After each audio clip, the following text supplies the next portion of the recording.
Alright, so I'm here today working on this scraper. That's the steering cylinder right there. It connects to this little ear right here.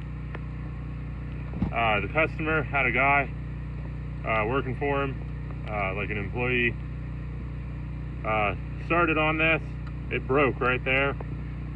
It broke right there 20 years ago, and the customer welded it a while ago. Now he's getting old and doesn't want to do it himself, so we got an employee. But this is the back side. I already started a little bit there. Big hole right there. Big hole on the underside there. So we're trying to close that hole. Then we're going to put patch plates around everything. So we'll see how this turns out. This is the other side here that the customer did a while ago when he was a lot younger.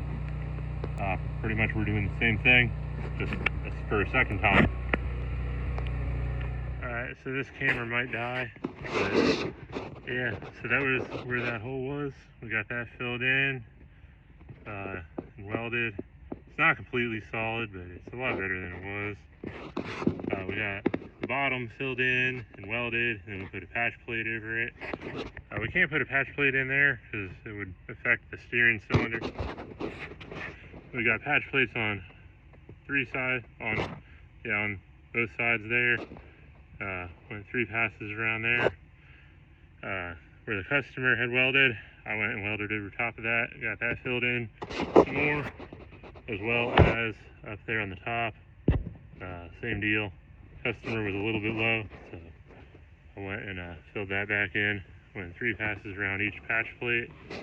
It should be good, I think. It don't have to be perfect. It just has to work and get this guy back in business so he can make his money.